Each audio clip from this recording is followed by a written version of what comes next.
Hello viewers, welcome to my channel, The Whispering Stones. Your stories come to life, one whisper at a time. I'm Angelina Stones, and today I'm excited to share a tale that I hope sparks your imagination and touches your heart. Let's begin. This is the second book of my Trust series, Sunshine Boys, Chapter 1. This is a work of fan fiction. The characters and names used, including Poppy, Park, Max, Mark, Jossie, and Affines, are based on real-life public figures from Dimundi Entertainment, but the events, personalities, and dialogue portrayed are entirely fictional and created for entertainment purposes only. No harm, defamation, or misrepresentation is intended. This story is written with respect and admiration for the individuals involved and is not affiliated with, endorsed by, or representative of Dimundi Entertainment or its artists. All rights to the original personalities, brands, and likenesses belong to their respective owners. This fan fiction is not for commercial use and is shared freely as a creative expression of fandom. Please enjoy responsibly and remember, fiction is not reality. Prologue. The manager who stayed behind. After 10 relentless years as a senior artist manager in one of South Korea's top entertainment agencies, Often walked away from it all.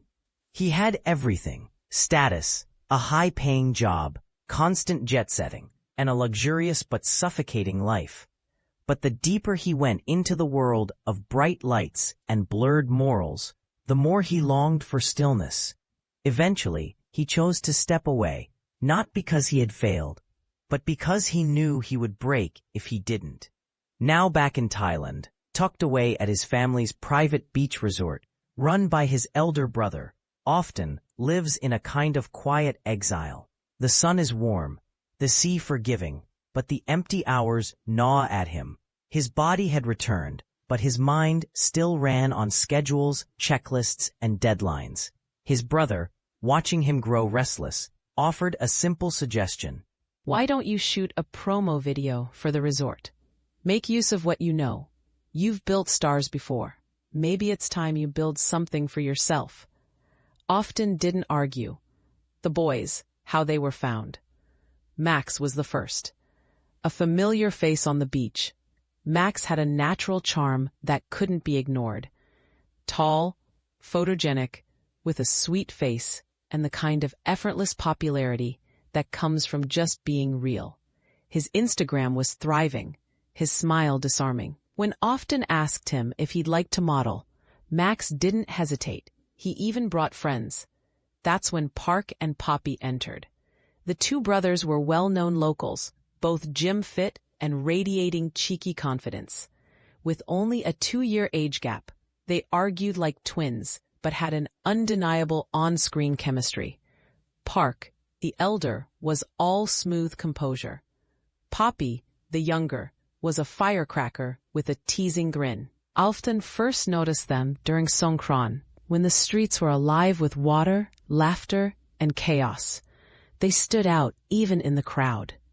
And finally, there was Mark, the last to join, and perhaps the most surprising. A university student juggling odd jobs to survive. Mark worked nights as a pole dancer in a local bar, not for fame, but simply to eat and pay his tuition. Often hadn't gone there looking for talent. He had just accompanied his soon-to-be camera crew to scout locations. But when Mark performed, something clicked. Not just in the way he moved, but in his eyes. There was hunger, discipline, and quiet strength. 4 boys, found by chance, or maybe fate. Often had seen hundreds of trainees in his career, many far more polished, but there was something raw and honest about these 4 that reminded him why he fell in love with the entertainment world in the first place. He called for a first group meeting, more out of